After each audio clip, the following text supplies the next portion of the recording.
আলতাবাদী পার্কে আয়োজিত সমাবেশ রূপ নেয় শত শত মানুষের স্বতঃস্ফূর্ত বিক্ষোভে। দুপুর থেকেই বিলেতের বিভিন্ন অঞ্চল থেকে লোক সমাগম হতে থাকে সভাস্থলে। প্রতারিত হওয়া মানুষের মনে খুব দুঃখ আর হতাশা। কষ্টার্জিত টাকাগুলো হঠাৎ পরিকল্পিত এক সিন্ডিকেটের মাধ্যমে খোয়া যাবে তা বিলেতি সরল প্রাণ পরিশ্রমী মানুষগুলো ভাবেনি কখনো। দেশে ভয়াবহ মানসিক কষ্টে অধীর আগ্রহে অপেক্ষা করছেন হাজারো সমস্যায় জর্জরিত স্বজনেরা। যোগাযোগ রাখছেন সর্বশেষ সংবাদ শোনার জন্য। অপরদিকে কমিউনিটিতে ফার্স্ট সলিউশন কেলেঙ্কারিতে ক্ষোভের সঞ্চয় বেড়েই চলেছে। প্রতিবাদী কণ্ঠগুলো হচ্ছে আরো জোরালো। আমি সারাদিন খাওয়ার কাম করি, সাবের কাম করি, ডিনারের কাম করি, আমি পাঁচটা ভাত করি। আমার পয়সাগুলো আমি জমাই, আমার ভাই 3টে বাচ্চা করি বুকে থাকে, এই জন্য আমি ছাই কিনি খাওয়ার জন্য পয়সাগুলো দিচ্ছি। যেমনি আপনাকে ভাই বাবাদের কাছে আমার অনুরোধ, আমার পয়সাটা জানি আমি ফেরত পাই। Just looking at the lady that cried earlier, First Solution, this is not a joke. People are crying, people are going into depression. It's affecting them not just materialistically but physically as well, and it's affecting people like me, people in the community.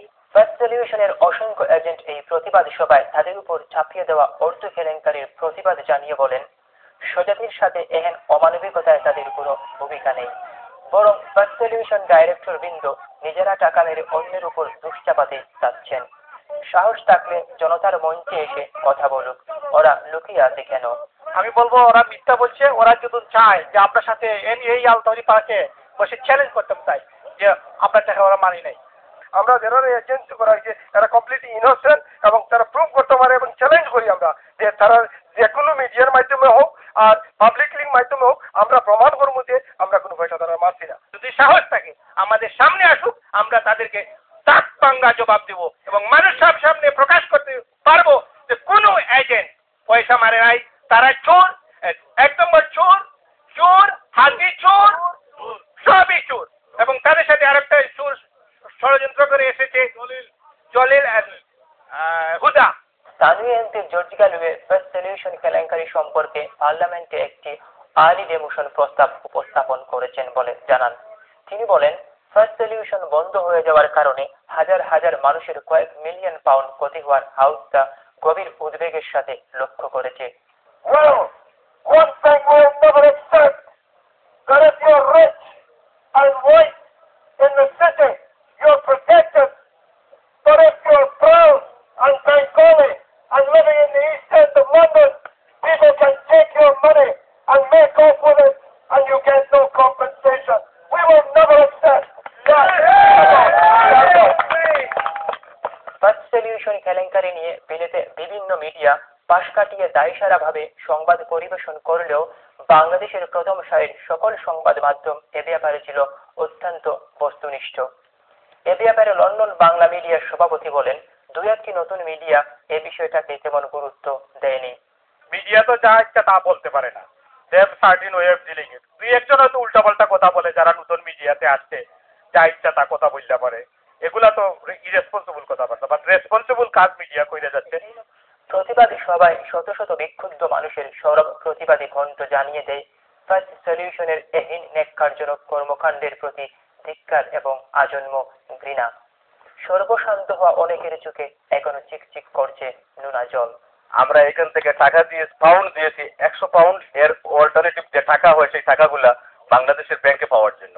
এটা এখানে ওনারা নিয়ে ব্যবসা করার জন্য মানুষ পয়সাগুলো দেয় নাই। কোনো মা বাবা যদি জোয়ান ছেলে মেয়ে হারায় তাইলে সেই বেদনা বলতে পারে না। আর আরেকটা হচ্ছে গিয়ে পয়সা, যদি কেউ পয়সা লুজ করে তাইলে সেটা জীবনে কোনোদিন বলতে পারে না। তাহলে আমাদের কষ্টার্জিত পয়সা, আমার 2.5 লক্ষ টাকা মাইর গেছে, যদি এই পয়সাটা ফেরত পাই তাইলে খুব খুশি হবো, আর যদি ফেরত না পাই তাইলে হাসের ময়দানে আমার পয়সা দিতে হবে। আমরা বাংলা টিভিকে অশেষ ধন্যবাদ দিই। আপনারা আসছেন, কমিউনিটি ভেরি আপসেট, আপনারা দেখতেছেন। আপনারা মানুষের পাশে দাঁড়ানোর কারণে এই ইস্যুটা সবাই জানতে পেরেছে এবং আমরা অশেষ ধন্যবাদ আপনাদেরকে। দেখেন আরেকটা চ্যানেল আছে, তাদের মালিক বা তারা কোনো ক্যামেরা পাঠাইছে বলে আমি জানি না, আচ্ছা ওনারা বলতেছে চুরের মতো তুলে নিয়ে যাইতেছে। আমি বলবো মাই বাইরে আজকে তাই আমরা কমিটির সামনে এখানে আইলেন না, টিভির মাধ্যমে বলেন কমিটি টানতে দোষ দেন তাই যদি সুর না আজকে এখানে মিডিয়ার সামনে আমরা কমিটির সামনে আইলেন না না তাই সুর নি না সাধু তাই দেখাইলেন না এখানে আইয়া। আমি তো কর্ম তাড়াতাড়ি একটা নতুন সলিউশন আইবা ও পয়সা ফেরা আইব আর আমি আমার রোগী সব মানুষ হতাম চাই carefully পয়সা ব্যাংক ভিতরে রাখতাম আর carefully পয়সা বাংলাদেশে পাঠাইতে লাগে। মানুষের হৃদয়ের সবচাইতে কদর্য দিক হচ্ছে ঘৃণা। স্বপ্নের সমাধান বলে ফার্স্ট সলিউশন বাঙালি কমিউনিটির হৃদয়ে যে ঘৃণা আর হতাশার জন্ম দিয়েছে তা আদৌ কি প্রশমিত হবে কোনোদিন? বিক্ষুব্ধ মানুষ জানতে চায় অপরাধীদের বিচার নিশ্চিত সম্পর্কে। আবিদ রহমান সোহেল, বাংলা টিভি, শহীদ আলতাফ আলী পার্ক, লন্ডন।